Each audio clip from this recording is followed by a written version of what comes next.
I was over Tomorrowland, which is a festival in Belgium. Then from Tomorrowland to Mykonos. I was in Mykonos for a week, and then flew from Mykonos to Bristol to then get a train up to Scarlett. And so I obviously wasn't in good shape at the time. And I had to wrestle Leigh Halfpenny. I had to wrestle Jonathan Davies, who was honestly like wrestling a vending machine. It was a joke. He's a big guy, yeah. He's huge. Was laughing at me anytime he moved. I was just like, it was like honestly a Giants against kids. Like, and then Aaron Shingler as well picked me up like I was a baby. Like. Joe presents House of Rugby, together with Bank of Ireland, proud supporter of the 4 Irish provinces.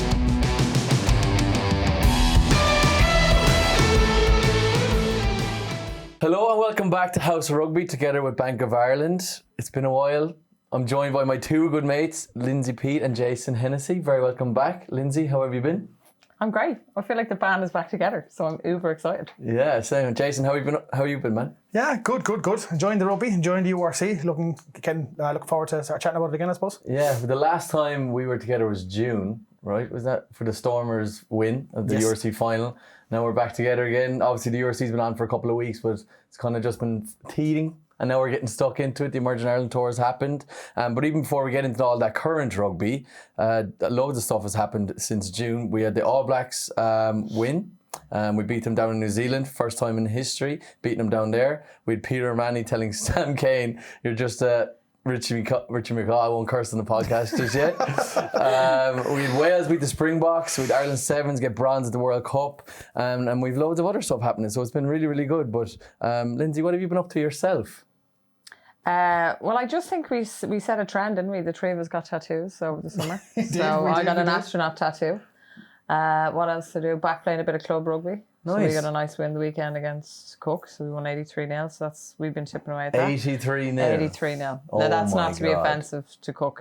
We had a good win. So I did 4 tries. Amy Lee Murphy-Crowe had 8. Yeah, we just. So Amy Lee had 8 tries in one game. 8 tries, yeah. Oh my God. Do you know what?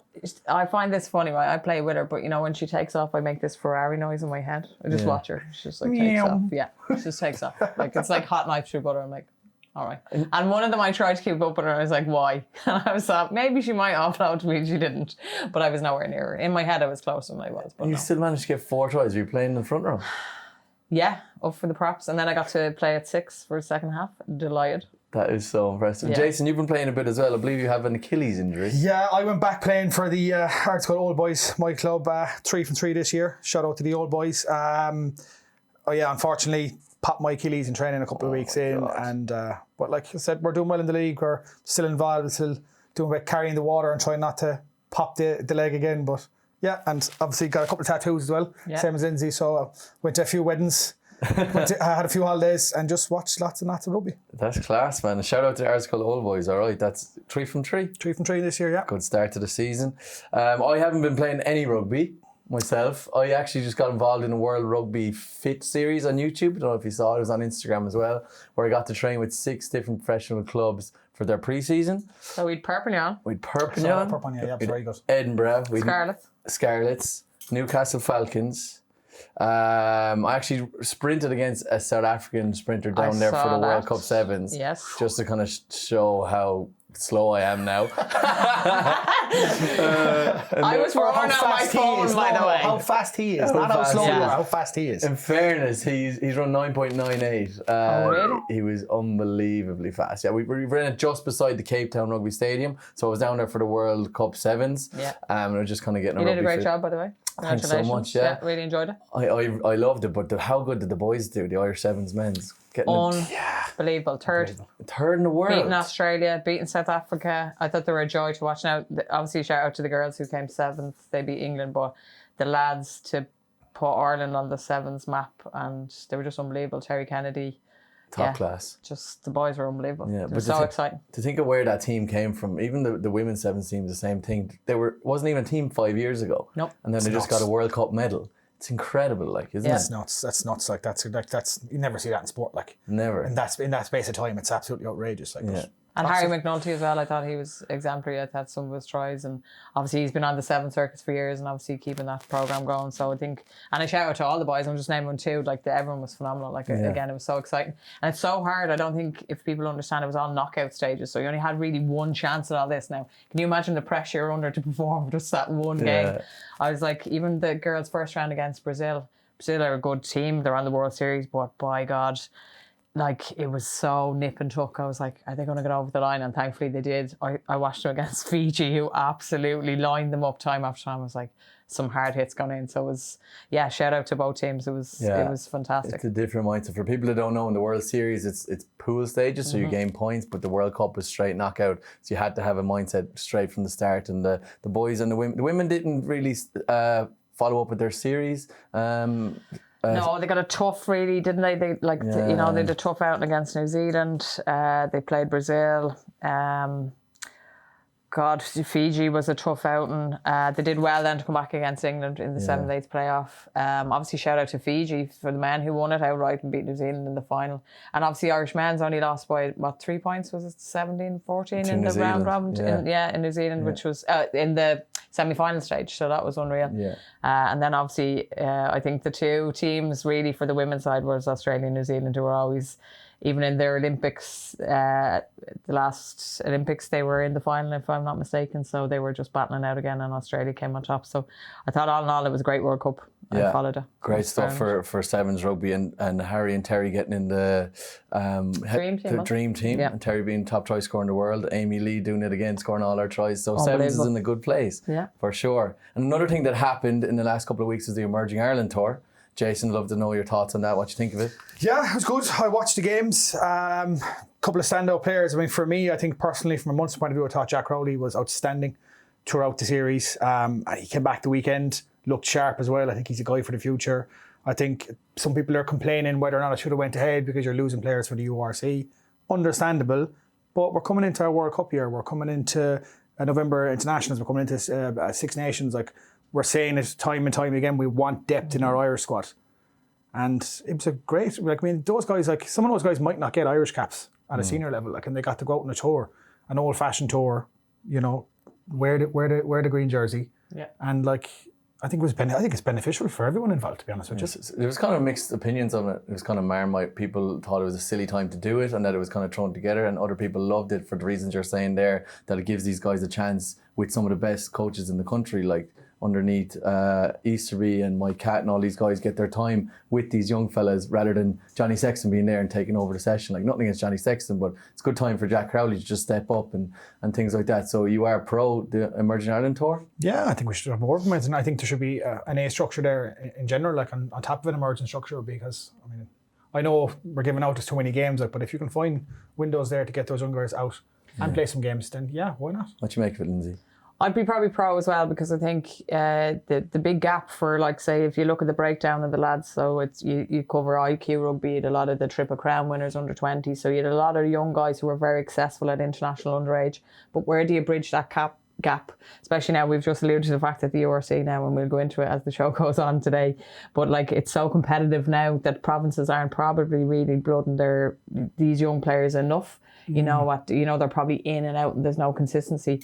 And even we would have alluded to the women's tour with Japan before they went away, that it's 3.5 weeks. And I saw an interview recently with Niamh Briggs, I think last week, with Triton Lake, that she alluded to the fact that whatever about the results on tour, that the fact that you 3.5 weeks of getting to know these players, their weaknesses, their vulnerabilities, their strengths, and just the interpersonal relationships that you do not get coming in now at camps, I think the lads would have benefited from that as well.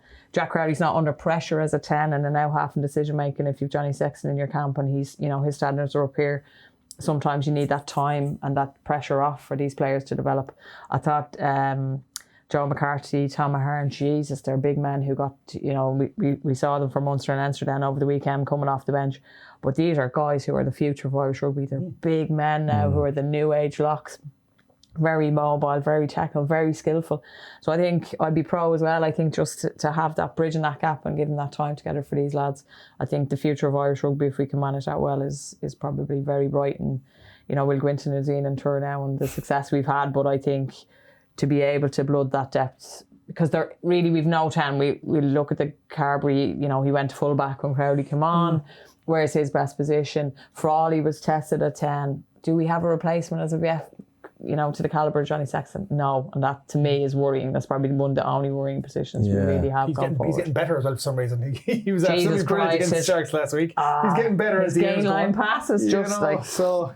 Sign Johnny up for another 2 years maybe altogether. Yeah, absolutely. But as you alluded to there, and we mentioned Ireland beat the All Blacks during the summer, and just we mentioned the Sevens team, we mentioned the women's team. So Irish rugby, and now this emerging Ireland team, Irish rugby's in a really good place. Like there's just so many good players across the whole, all the different disciplines of rugby in Ireland at the moment, and it's really, really exciting. Obviously coming in to this World Cup next year, and the Women's World Cup is on at the moment. But it's. We were kind of mentioning before we jumped on the podcast, it's really disappointing that the Irish team aren't there. It's like, there's a lot of coverage for the Women's World Cup, but it's like, oh, I just wish Ireland was in there. Have you been chatting to any of the girls? How do they feel about it? Yeah, obviously, like Cleena, we would have had on the show. Her partner is Claudia McDonald, so she just came back off after serious injury and didn't think she'd make the World Cup. She started, they beat Fiji 84-19 their first round. She got 4 tries off the wing.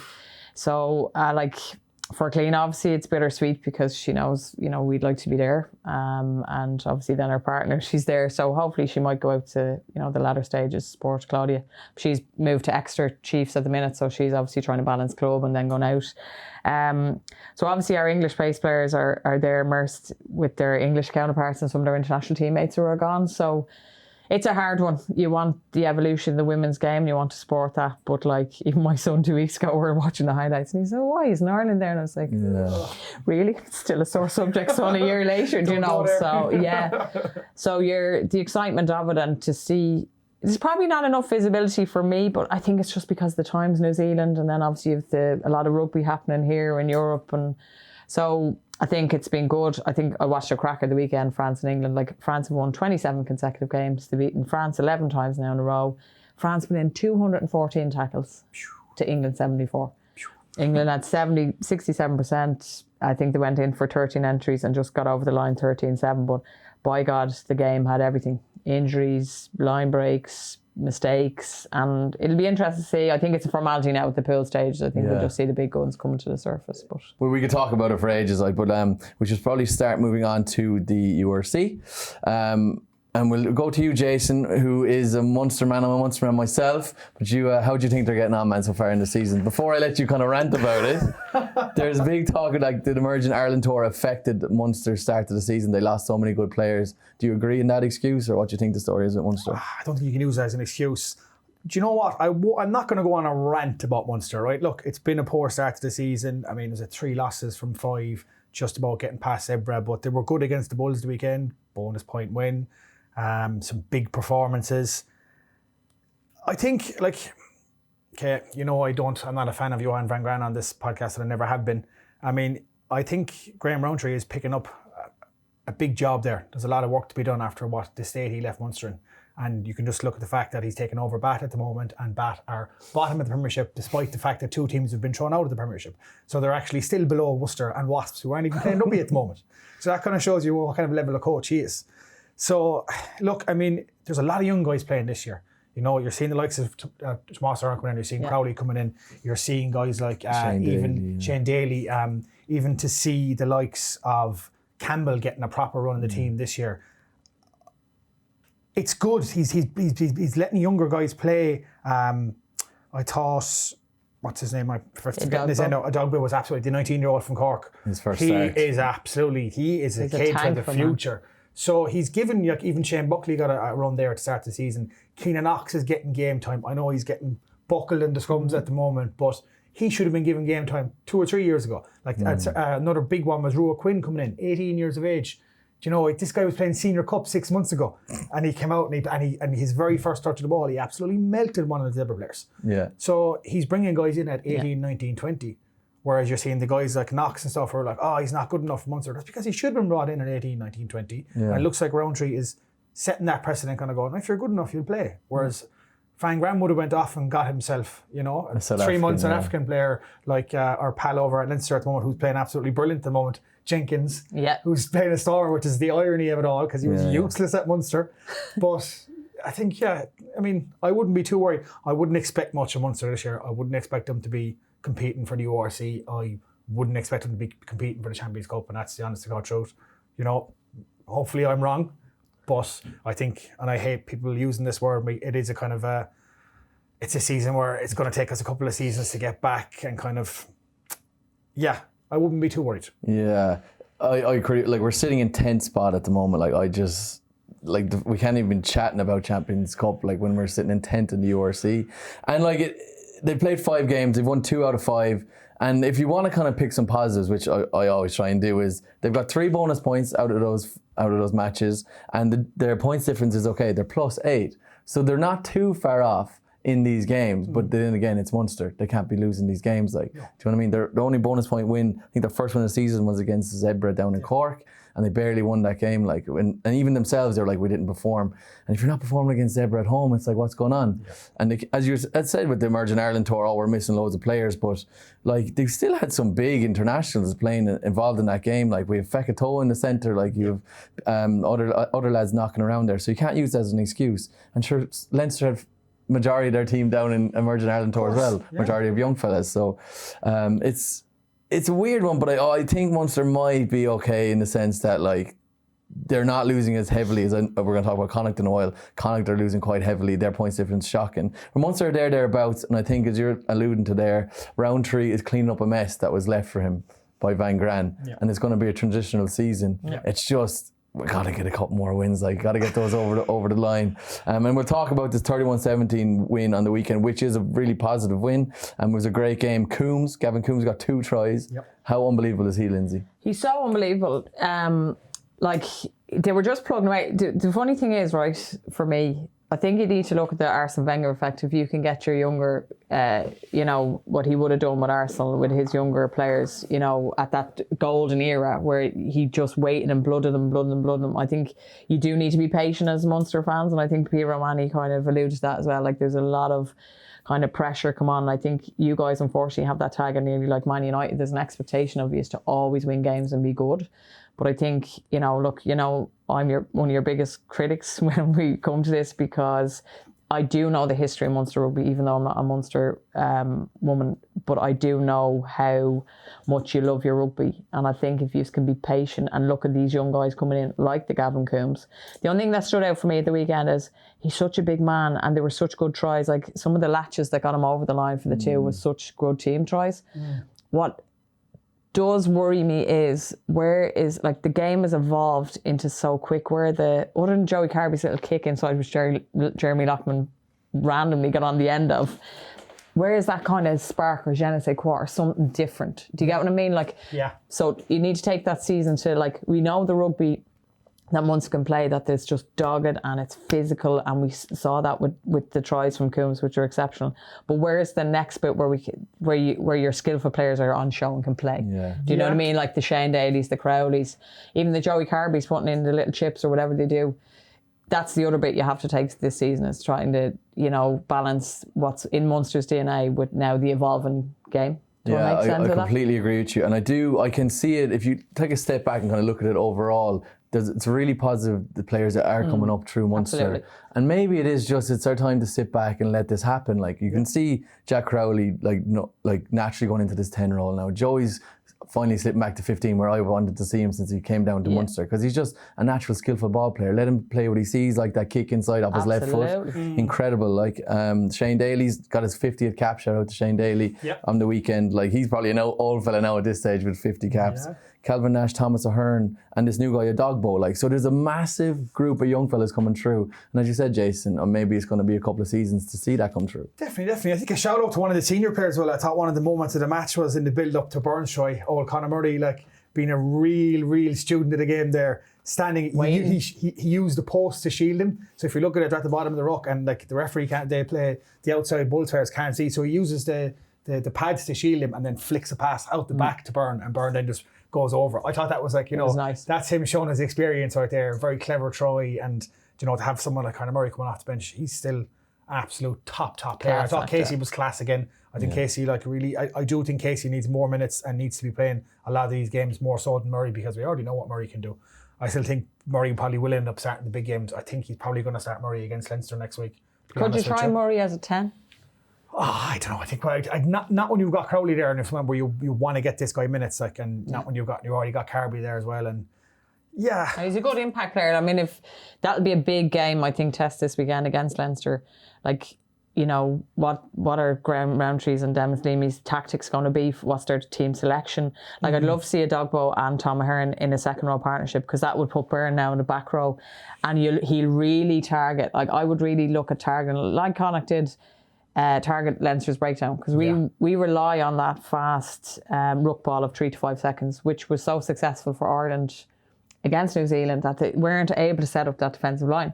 So I'd like to see the tactics now, and just different partnerships, and like Byrne now doing what he does best and targeting that ruck ball. Probably the best in the world, I'd say. Absolutely. Like, I mean, look at him, as we're talking about the New Zealand tour, like, I mean, in that third test, there was a couple of moments from Byrne that were just like, how did he win the ball there? Yeah. There was a stage there in the last 10 minutes. I think he made 4 turnovers in the last 10 minutes against New Zealand. And you're just like, this guy isn't human at all. Absolutely. So you, as you said, you put him in at 6, then like, he's going to get more opportunity to get a poach. So look at you're using your strengths. Absolutely. Now, if you look at the back row, like this weekend, if you pick Byrne, O'Mahony and Coombs against Van der Fleer, well, it was Conan and Doris. Now, they're 2 battles I'd like to see this Saturday. Huge. Like, they're huge. Like that. And this is where we're seeing now. And then you've kind of like, all right, James Ryan is out. Is Joe McCarthy going to be in now? Him and Tom Ahern now were playing together in the emergent here. Now they're playing against each other. Now you've new battles, which are going to freshen, things up. So, I'd like to see it. And then, as I said, Murray coming off the bench if it's a close game. Casey did well, because I think that fast ruck ball against bigger teams is nice. Yeah. It would be really exciting to let guys like a Dogbo and Tom Ahern do the dog work, the second row work, and let Byrne just run around the place, let Coombs run around the place, who's already scoring a try a game. I think he's 23 tries in 54 Munster games. That's outrageous. Like, try every second game, like. You'd be delighted with that as a winger, like. That's incredible. The man can't be stopped from like 2 meters out. He's an absolute machine. They just need to keep him injury free now, because he's obviously only back. I think that was only his second game. Am I right? Yeah. Exactly, yeah. So it's good. So we are thinking we're positive for Munster. Absolutely. Just positive, but like for Munster fans, we want to see be reserved. Don't have this attitude anymore of going out like we should be winning. Like, at the moment, it is very much going to be a transitionary period, and I know it's been a transitionary period probably since 2006. Really, 2008. Since 2008, it's been a transitionary period essentially. Like, bar that nice little run under Rassie we had for a couple of seasons, but it is. There's a lot of older players in that team, a lot of young guys coming in. There's a full new coaching setup there. Just get behind the team. I mean, it's disappointing at the moment to see there wasn't very few people last Thomond Park the weekend. So I think it's easy to support your team when they're winning, but they need you there when they're not winning. Funny you say that. I can touch on it slowly. So I was over, quickly. I was over in America a couple of weeks ago, and I went to an NFL game. I went to a Minnesota Vikings game, and I couldn't get over how loyal the fans were. It was like a Sunday at like 12 o'clock, and everyone was wearing the jerseys, everyone was at the game screaming them on, and it wasn't even that big of a game, and I was like, I remember when Munster used to be like this. Everyone would go with their jersey to the game. The match was on at 7:30 on a Saturday night. Like, I mean, you couldn't pick a better time and a better day for a match to be on, and there's still no one on it. And it's the Bulls coming all the way over in South Africa. Like, it's a good game to watch. Like, so I thought it was disappointing, and like I said, I'm not a Munster fan. I watched the game on telly, and I thought it was disappointing. And I will reiterate what you are.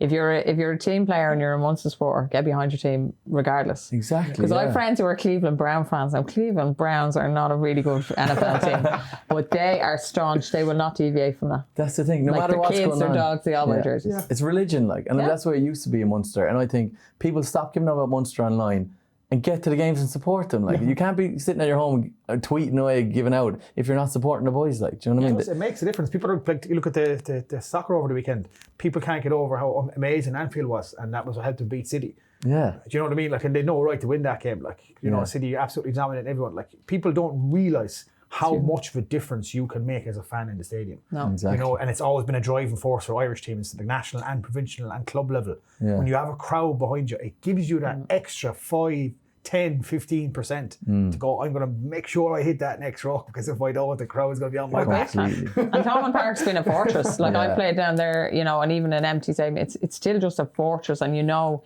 exactly what it symbolised for Munster rugby. So I think, if we've any message to fans, we need to fill that stadium and get behind our team. It'll go a long way to a lot of young players going forward. Watch all these young fellas that we named coming up, like the likes of Leigh being in there and Prendergast and stuff. It's really getting more Irish in home, or even Munster more than Irish. So hopefully now it comes back to that. But they're not going to be playing at Thomond Park this coming weekend. They're coming up to play Leinster in the Aviva, which, do you know what? I can only see it going one way. What do you think, Lindsay? I think if Leinster, obviously they made a lot of changes, 9 changes was it over the weekend from the win against Sharks the week before. So I think they will go back to a very strong team. They won't disrespect Munster, and it's rivalry that doesn't take a step back. So I think we'd hope for a sellout of Aviva. 2 good provincial teams go hammer and tongs, which has historically been the case, and Leinster will not want to lose their bragging rights. So I think they'll pick a strong team. Yeah, and as the weeks go on, we are getting towards Champion Cup and bigger, and we will want our Irish players back, more kind of seasoned players back getting game time. So, I can only see it if it goes our way. Quick rucks, moving balls, changing. Johnny Sexton on the game line passes, putting people through gaps. Do you reckon he'll start? Do you think he'll start, Johnny? Hard to know, because Ross Byrne, I was disappointed with him against Connacht, but I mean the conditions are never great going to the west of Ireland, but he had some easy penalties that we should have put over, made the game, it was the 76th minute until Frawley put that penalty over from Josh Van der Fleer's break. So, Connacht were always, now not to take away from the Connacht performance, but we always let them in, touching distance. So I said, I thought he's been such a good player, Ross Byrne, but I just thought, he's, considering Sexton's performance the week before, I think he has to start. He's going to want to play that game. Absolutely. It's Johnny Sexton. Johnny's like, get me out there. So I think he will play. Well, that's the beauty of this Emerging Ireland tour as well. It forced the Irish international guys, the top lads, to come back in and play, because there wasn't enough numbers, because all the young fellas were down in South Africa playing. So we had Tyke Furlong back playing, we had Johnny Sexton playing, where usually you wouldn't see him that early in the season. They're getting their bodies ready to play the big cup games, but now they're out playing. So I'm presuming they're all going to be wanting to get their hands up and ready for that Six Nations and for that World Cup as well. So this is kind of the first real big run out for the derby for the Irish team. So I know in Munster, and I can only see Leinster winning, but I do think Munster might go a bit closer than we think. What do you think, Jason? Yeah, I mean, looking at Leinster at the moment, they have a lot of players in form at the moment. Gary Ringrose is playing from the best rugby of his career. He's absolutely been phenomenal for the last 3 weeks. I'll be worried about him if he starts. His hit on Carty the weekend. He's just like him against the Sharks. He was on the wing for that game. I've never seen a more complete performance from a player in a URC game than how well he played that day. Van der Fleer is playing absolutely amazing at the moment. I think Furlong's just back in. Yeah. I tend to agree with you. I don't think it's going to be a whitewash. I think they'll give him a game. Yeah, definitely, but I can only see one team coming out. Yeah, victorious. Exactly. Yeah, we were saying Leinster were fairly stacked, I think, against Connacht. They brought a good team over there. Do you know what I mean? Every Leinster team is stacked. Yeah, well, true. Everything is good, but there's some big names playing, and they still only went 10-0 against Connacht. I know you said, Lindsay, it's over in the west. It's hard to even hold the ball over there, but they have their new pitch. The new Astra pitch looks great on TV. It doesn't it? Yeah. It looks like a totally different stadium. It looks like, great. you're fancy now. Yeah, I'm delighted for Connacht lads, because I don't have to be running around the muck the whole time now. But it seems to be like they're struggling with kicking there. Jack Carty was struggling with kicking. Ross Byrne was struggling with kicking. So I don't know if it's the new surface or something, or maybe it's just the wind over in the west. I think Jack Carty overkicked that last one that went into... The weather did look pretty shocking under. It was a typical night in Galway of sideways rain, lots of wind. It wasn't... I still think, from a Connacht perspective, I think they deserve more from that game. To come away with, didn't even come away with a losing bonus point. No. I really thought there was, it was 7-0 for up until was it around the 70th minute before they got that kick? Yeah. 70 something. 76. Connacht had a few chances, and I was like, Connacht are going to score here, lads. They're going to score. And you're like, they just that last pass, that last decision, that last phase, and you're like, you should have kept it in that, you should have passed it up, you should have done this. And it's like, I don't know. And they had a couple of boys who had a point to prove, Peter Bundee obviously started, Josh Murphy started at 6. Hawkshaw on the bench. No, I think he started at 12. Did he come in and start? He was initially on the bench, wasn't he? Jeez, I thought he started at 12, did he? But three big... Check the backroom staff there now. I wouldn't mind, I watched that game. Anyway. I think he did start, but let's keep rocking along. So I think Connacht, we spoke about them last year, that when the internationals went, or they had the injuries, they've no Bundee at the minute, so when Connacht were out with either injuries or international, they really lacked the depth. Yeah. But obviously they've had a couple of big signings. So I think they did deserve more from the game. I thought they really, really made a dogfight of it. Josh Murphy played well. I thought Peter Dooley and the scrum did well. Yeah. So, they're thereabouts. Obviously, they had a good win against Munster the week before. So hopefully they can put, I think that was the issue for them last year in the URC. They just couldn't put consistent wins together. And that was an issue for them. And when they lost badly. So I think... Yeah, he started, Oh yeah, Hawkshaw did start nicely. Yeah, he started and said, no, it's all right. But I think, like you said, like the little defining moments for them, and this is the issue for them, they just couldn't finish games. And I think if they can kind of put that together, you know, they will be a team to be reckoned with. But yeah, they probably should have come out with at least a bonus point loss. Yeah, exactly. They probably should have. Yeah, it was unfortunate they didn't, as Jason said there. They lost 10-0. Like, not to even get a point on the board at home is annoying for them. But it's positive enough that they, obviously not positive for us personally, but positive enough they beat Munster. And then they went close enough to Leinster, 2 tough fixtures back to back. But like Connacht are still sitting in 15th, like minus 64 points difference. Like, so when they're losing, they're losing one bad. bad game there. I think they won over in South Africa. I think they just didn't show up that day, and I think that's a kind of, it doesn't reflect on how they've actually played this season. They have been a good side. They have been. Yeah. I think Hawkshaw has been really good. I think he's been a good side, and I think Mac Hansen's been playing well this year. I think they were unfortunate to lose Aki. I don't know what you think of it. I thought, yes, it was a red card. It was stupid. I think the way he behaved afterwards. I think I lost a bit of respect for Bundee over that incident. I think he didn't display himself in the best of lights. Afterwards was very disrespectul. Yeah. So, and the player himself, like, you injured someone who's now out for a couple of months with a really serious injury. Like, to me, I think he knew what he was doing. Grand if you make a mistake, you know, you have a split second to make a decision, but it was such a really good seal after a tackle, amazing like chase back tackle, like, so like he had no area to work with to clear. Yeah, Snatla was in a really good position. Snatla was, I can understand if we're being devil's advocate, I can understand Bundy's aggression and like high adrenaline at that time 100%. Where he just thinks he's right. That's why he's arguing his point. But like, for young fellas watching that, like, that's, you don't want to see that. Like, and I suppose that's why they give him such a heavy ban, to just cut it in the bud. Like, what do you make of it, Jason? Yeah, I mean, look, we're having this conversation with what's going on with clear outs and what's going on to break down constantly. And there's too many injuries. And it's as simple as that. And you can be one of those old-fashioned dinosaurs to go, what else was he supposed to do? He has to make that clear out. You can make the clear out. Of course you can. And you are entitled to go into there. But you have to slow on approach and you have to do it safely. Yeah. And if you're not in a position to get in and win that ball safely, that ball is lost. Exactly. You can't justify it and say, well, if he didn't do it, the ball would have been turned over. So that justifies you possibly ending a guy's career or coming in and giving a guy a concussion with a shoulder to the head. Or we would have lost the ball if not. So it's okay to cheat, so is it? Yeah. And that's essentially what you're saying. Yeah. So that's the way I look at it. I mean, we have to make the game safer. We saw that study that we were talking before the match there recently, before the show today. Sorry, the recent study that came out with the players over in Scotland. It's the biggest brain study that's been done in the history of the game. They found out that rugby players, I'm not sure, is it 12 or 14 times more likely to get motor neuron disease. They're 3 times as more likely to get Parkinson's and twice as likely to get dementia.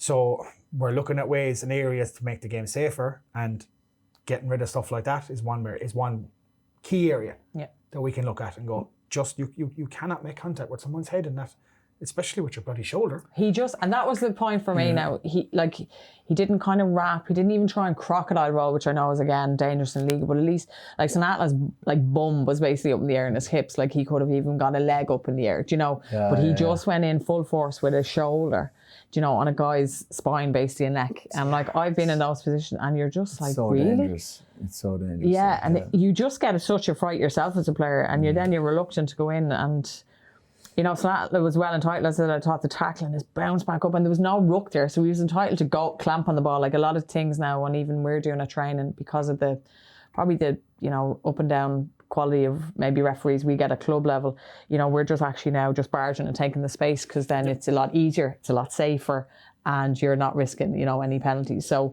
you're ticking a couple of boxes there. But like, I just thought I did the same thing with you. I was like, oh, come on, dude. It's got to be safe. Look, we don't want to turn into rugby league, of course. We don't want to take away the better. We don't want to take away looks. That's what rugby's all about. But we can make it safer. Yeah. And it's up to the players, and it's up to the referees, and it's up to. We saw the same thing in the rugby championship with the New Zealand centre. He's out now for like 9 months. That was just another reckless clear out. There was no need for him to go for his leg in that position. We're clearing straight out in the side of his knee. Like, it's just so silly. That's what's took Dan Levy's career off him. Probably one of the worst injuries we've ever seen. And that was reckless from the player. And that can be avoided. Yeah. It's not like, I had no choice. Like, that's just, you need to be taught better. It needs to be taken out of the game. And punishments like Aki got are deserved. I think maybe he could have got even more.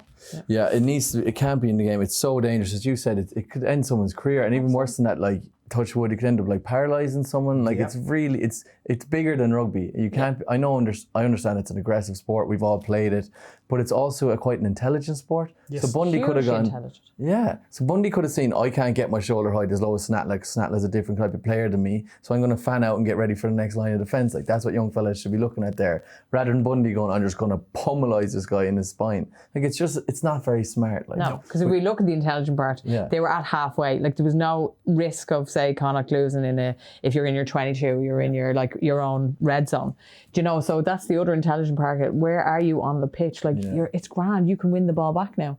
Have a little smash and tackle in phase 2 or 3 with good D. Like it was on a wing. You have a full line of D. Yeah, absolutely. Better opportunity to smash someone and get a better quality turnover. Yeah. 100%. It's the same as like you've got guys hitting rucks and trying to get their hands on the ball, and you're like, just leave it run a few phases. Don't give away silly penalties. Let them make the mistake. Whereas he was like, okay, that ball is lost there. Like I'm not going to get to that. Instead of, I'd call it, he torpedoed himself into him. Like it's just look. Well, anyway, look, we'll throw our well wishes out to Snatla. I think he's out for a few weeks with an injury because of that. And look, we know Bundee's not a bad guy either. He's a really good guy from what I've heard. So, and he obviously just got a bit of blood of rush to the head there. So, we'll move on in the game though. We had Jimmy O'Brien playing at full back, guys. Do we think he could be the replacement for Hugo if Hugo ever can't play? Hugo Keenan? He played well. He was solid. Yeah, good player. I mean, I think a full back is an area where kind of Hugo is there, and it's such a nailed down position for him that we forget that we have a load of guys that can play there, but like. No, he's so far ahead. It's like Johnny. Like he's actually become like Johnny at 15. Like so, like you know, you've got guys like Carby obviously can go in there at 15. Now you've got Jimmy that can go in there. I mean, we had Conor Fitz playing 15 in that game. Yeah, Shane Daly played 15 down in Virgin Ireland tour. So there's lots of guys that can do it. Yeah, Larry Moore can go in there as well. Like there's a few guys, but is there anyone like that can really go in there? Because you're like, oh, if Hugh Keenan's out, you're like, oh shit, Hugh Keenan's out. Do you know what I mean? But whereas he's a guy, if he gets a bit of minutes there. It would be nice to have someone to go, oh, it doesn't matter who goes out. We've got Jimmy O'Brien to go in there. We've got Joe.ie to go in there. Which like Joey's getting more minutes at 15. He's getting minutes at 15. It's a very important position. And we saw that with the fact that how long did Rob Kearney play 15? You just took the words out of my mouth. I was like, and we forget, like, I mean, it's such a pivotal position. Your 15 needs to be good. He needs to be safe under the high ball. He needs to be a good defensive player, good kicking game. You need to, smart. It's a huge option attack to having a 15 that can attack and snipe. And Keenan can do all of that. And like, if you took him out of the Irish team, I don't think you'd be beating New Zealand and stuff if you do with people like Keenan, like, because he's become that important. Yeah, the fullback does a lot of kind of puppeteer work as well, moving wingers around the place and telling people to go places. So it is a very pivotal position, and I don't even want to think about not having Keenan there for the next couple of months. Let's not go there. Yeah, Jimmy's class though. He's a really well-rounded player. Like he can play 10, wing, fullback, centre. He does it all. Like so, and he had a really good game as well. Tip the hat to Cormac Foley getting over 2 minutes into the game. Josh van der Fleer with an unbelievable carry. Break, Another big moment in this game that I loved though was when Josh van der Fleer made the break down the middle and Porch tracked him back. Did you see that? Yes. Porch was unbelievable. Phenomenal game. Oh, what a Porch game. made 2 or 3. That tackle there was another couple even before that. Another on the wing where who was it on the wing and he just got his foot and he just put it on. And I was like, good man. Yeah. You know, it's just like ref here. Yeah, it was unbelievable. To stop a charge in Josh van der Fleer in the form he's in, and like I mean, the Chased side. him down. He seems like I don't know what he's been doing over the summer. He seems to have gotten even bigger and even blockier and even fitter and even stronger. It's just, and to make that tackle in those conditions, he got low on him, and he, once again, there you go. That's younger kids watching and people watching the game. You don't have to come in high. You don't have to do anything to smash someone. No. That size, you come in. It was perfect technique. Yeah, is what it was. Yeah, and I think he picked up a little bit of an ankle injury on the weekend, Van der Fleer, so I'm not sure if he'll play this. Well, for a month. Listen, boys, right? I can see the fingers crossing and looking up to the heavens. Don't even wish it. Josh, just in case. Put your foot up, just in case. Come back the week after. So another team in action at the weekend, Irish team, was Ulster. They were away though in South Africa against the Lions and they won 39-37. I think it was a last minute Nathan Doak penalty to win it. Did you get to watch that one, Lindsay? I did. And actually they did really well when the Lions got a yellow card. I think it was Marcus Smith, their tie head. It was yellow carded and they took advantage of the 10 minutes. So like Balakoon opened with a great try at start. They kind of dipped a little bit. It was kind of nip and tuck for a while to that yellow card. But like Stuart McCluskey again, he was like, honestly, Tom Brady, like there's like 2 men hanging off him. He's looking for his receiver. The ball's like a tennis ball in his arm. He's just like, nah, take him down, lads. He's just still standing. Yeah. I thought he was great. Little played really well as well. He got a nice try. Nathan Joe come on. I think John Cooney's nice and back to himself. So I think there were, was it 36-18 at the 60th minute, and then all of a sudden the Lions took off.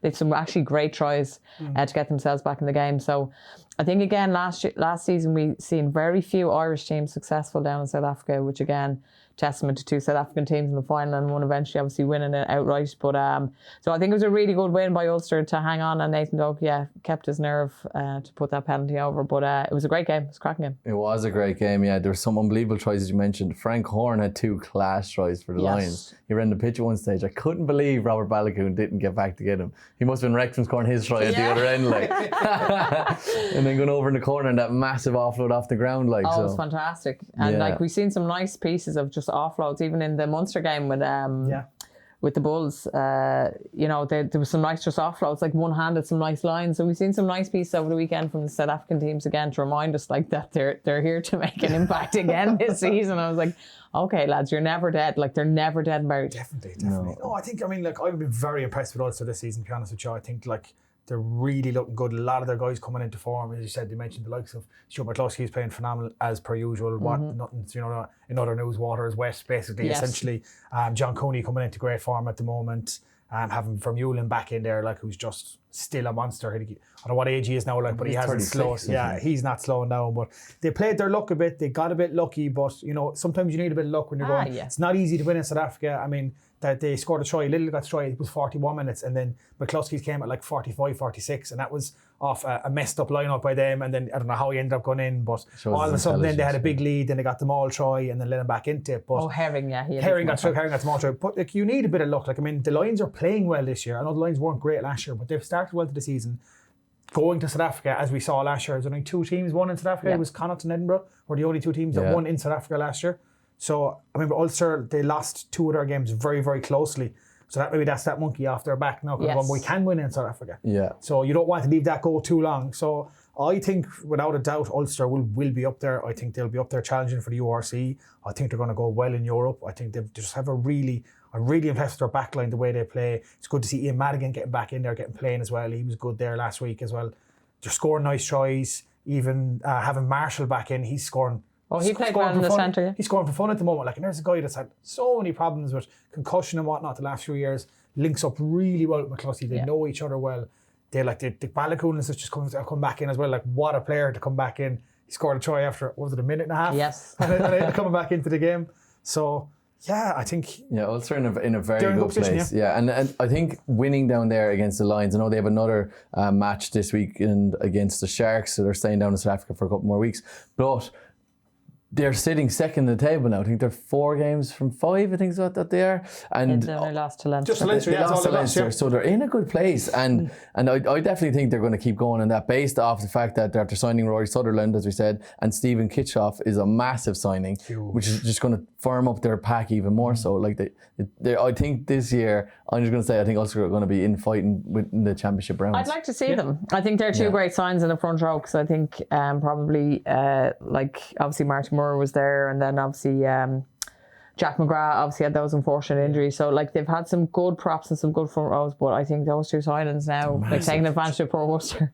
But Sutherland, obviously, he was on a Lions tour recently enough. He's a really good loose head, and obviously Kitchoff, he's a World Cup winner. Sutherland's coming straight in as well. I know Kitchoff isn't until next year, but Sutherland's coming straight in because Worcester are gone. So to get a Lion straight into your team 4 games into the season, going, here's a Lion there thrown into your pack. And he's mobile and he's skillful, He'll suit their profile and the style of rugby they play, I think.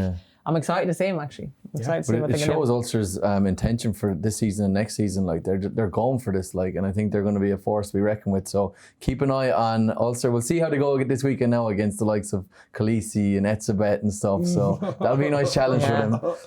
But I think they'll do all right. So well done, Ulster. Keep it up. But we'll just kind of mention the other games just to give you the scores. Ospreys and Stormers drew 16-all. Sharks throttled Glasgow 40 points to 12. Cardiff made short work of Dragons 31-14. Edinburgh dismantled Treviso, Benetton Treviso 53-12 with Van der Merwe back from Worcester, got 2 tries for himself. And Scarlets beat Zebra 36-12. And Leigh Halfpenny was back in great form, kicking penalties for fun. I actually wrestled Leigh Halfpenny over the summer in that World Rugby Fit Series. Yeah. I'd say he's a strong man now. Oh my God. Because he's built like a brick shit house. So I just came off the back of a 2-week bender with the lads, right? And I flew straight from, I was in Belgium. I love your honesty. Quick story. I was in over Tomorrowland, which is a festival in Belgium. Then from Tomorrowland to Mykonos. I was in Mykonos for a week, and then flew from Mykonos to Bristol to then get a train up to Scarlets. And so I obviously wasn't in good shape at the time. And I had to wrestle Leigh Halfpenny. I had to wrestle Jonathan Davies, who was honestly like wrestling a vending machine. It was a joke. He's a big guy, yeah. He's huge. Was laughing at me anytime he moved. I was just like, it was like honestly a giants against kids. Like, and then Aaron Shingler as well picked me up like I was a baby. Like it was just to see these guys in the flesh and train against them. Like these guys were guys I watched their YouTube highlights when I was growing up, and now I'm wrestling against them, and it was really cool to meet these guys. Mixed experience for you. Mixed experience. You got to meet your heroes, but they demolished you. But they kicked the crap out of me. Yeah. But I was chatting to Leigh Halfpenny, and he was really working hard in his rehab and getting his knee right and stuff, and he was kind of in the middle of it at that stage. So good to see him back on the pitch, because he's an absolute legend of the game. We better give a shout out to the Welsh teams, because we kind of gave them a hard time last year. I have to say, I've been watching the URC. I think Ospreys have looked really good. Ospreys, they haven't been getting the results. They've only won one game or 2 games, but they're actually playing really good rugby. I would give them a chance. I mean, Dragons beat Munster. You know, it was their first time winning a home game in URC in like a year and a half. Yeah. They're looking decent this year. Cardiff beat Munster as well.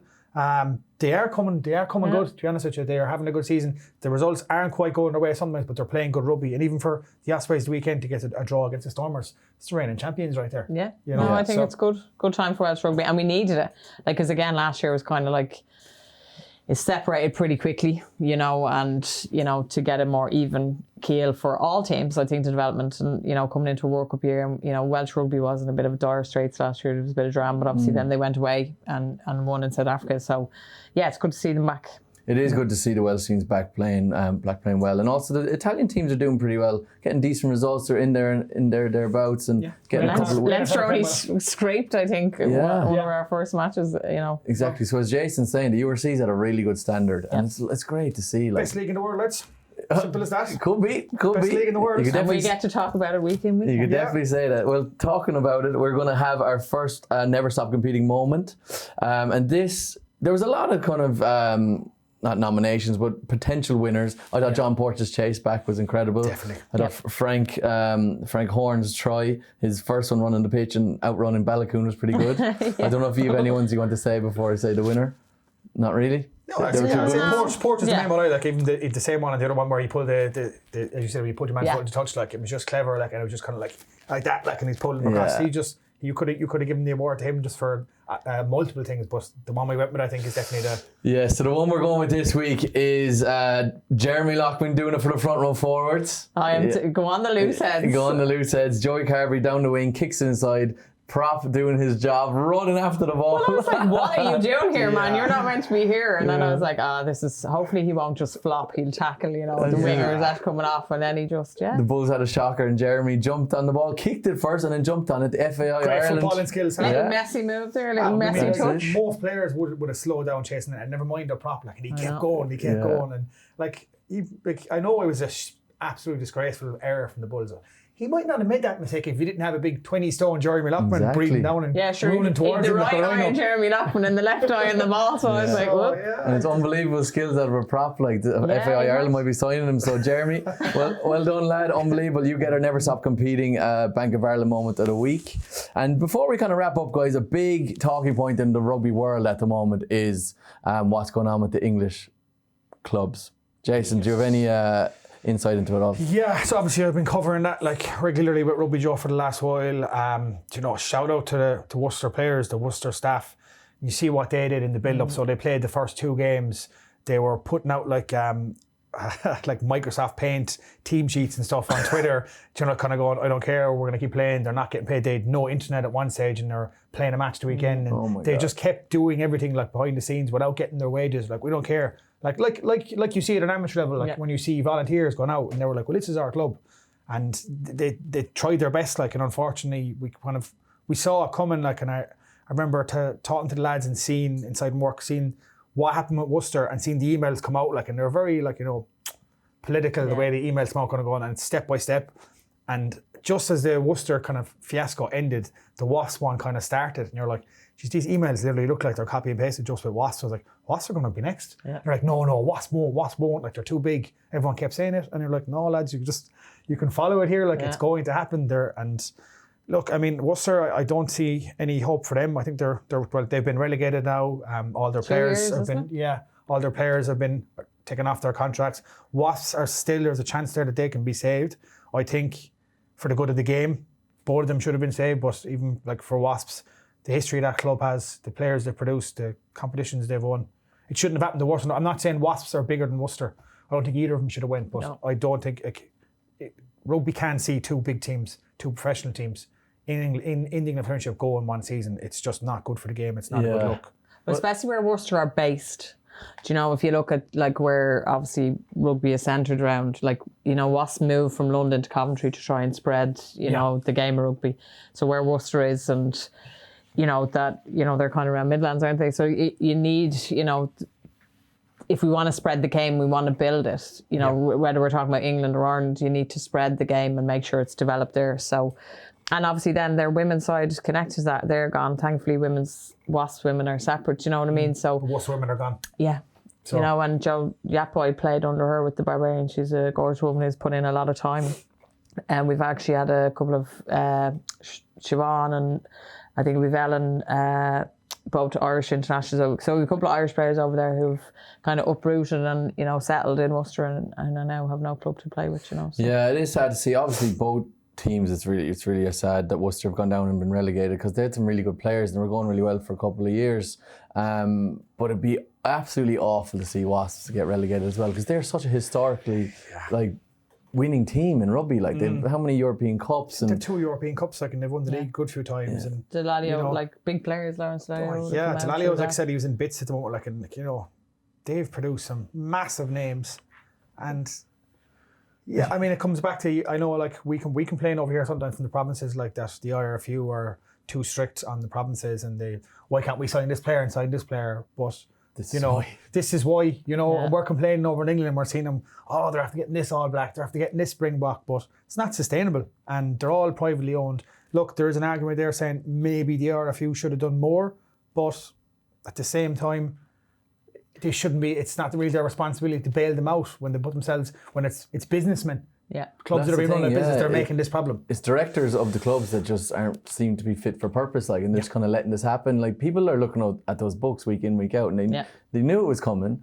So it's just, I hope it doesn't happen now as a knock-on effect for the rest of the clubs in the English Premiership, because you see fellas like Sam Simmons is signed to go away next year, which might start in other players' minds, I might go abroad, get a better contract, be more secure. But then again, they're going to be ineligible if they do go abroad and not be able to play for England, which is going to be an even bigger problem for the RFU.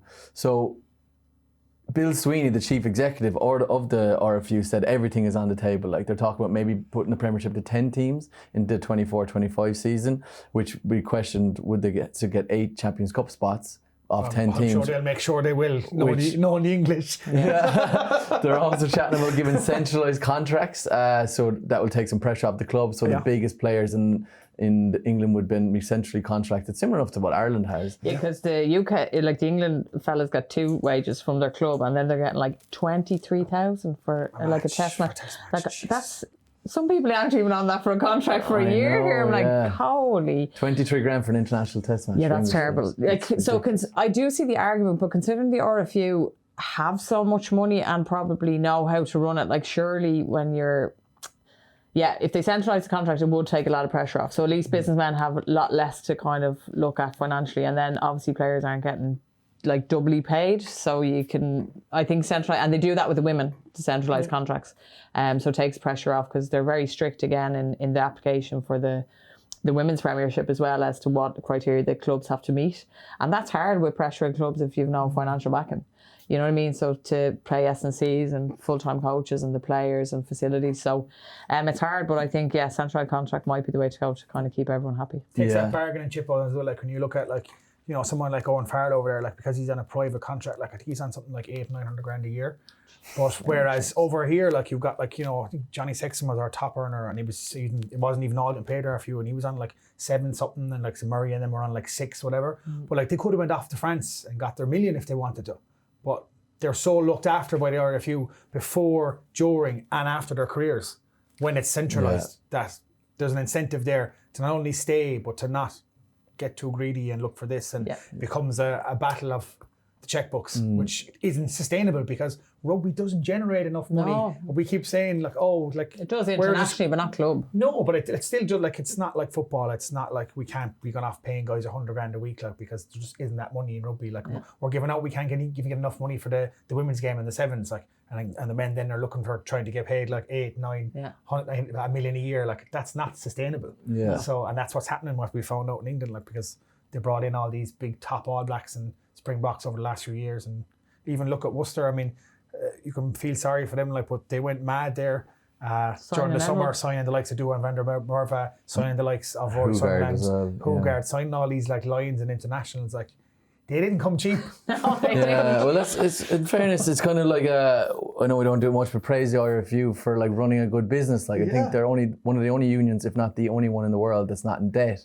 And I know we slag them for being a bit boring sometimes and stuff, but like they're running a good business and all their teams are doing well. So we'll follow what happens with Wasps. Hopefully they don't go down, but they're definitely insolvent and they're going in to try and sort things out. So hopefully they do. And Bill Sweeney and the RFU come up with something to sort out the English Premiership clubs and the Championship clubs. So we'll see how that progresses. But unfortunately, that's all we have time for today. Lindsay, thank you so much. Jason, thank you so much. I hope you enjoyed it. I want to shout. I did. I just want to give, before we finish, shout out to Peter O'Mahony for not inviting us to one of his 5 weddings. And I really enjoyed not only his performance against New Zealand, but robbing someone's burger and coming home alive. Yeah, shout out to Peter O'Mahony for being good crack on social media, robbing burgers. Yeah, and all the Munster lads getting married over the summer. Holy Lord. Congratulations, guys. But anyway, thanks so much. And we have the big Munster Leinster game this weekend, which we'll all be watching on in the Viva Stadium. Who are you going with? Obviously Munster. Stick No comment. Munster. He's sitting on the fence. I bring a tweezers next week to pull those Greg, pictures I'm out. allowed to sit on the fence, like, oh, Greg, that's All right, so we've Munster, Leinster sitting on the fence. He'll fall whatever side, whatever team wins. Munster with my heart, Leinster with my head, but we'll see what happens. But of course, thanks so much, guys, for today. And thanks again to our partners, Bank of Ireland, proud supporters of the 4 Irish provinces. And their never stop competing moments. Shout out to Jeremy Lockman. Thanks so much, guys, and we'll catch you next week. Cheers. Bye.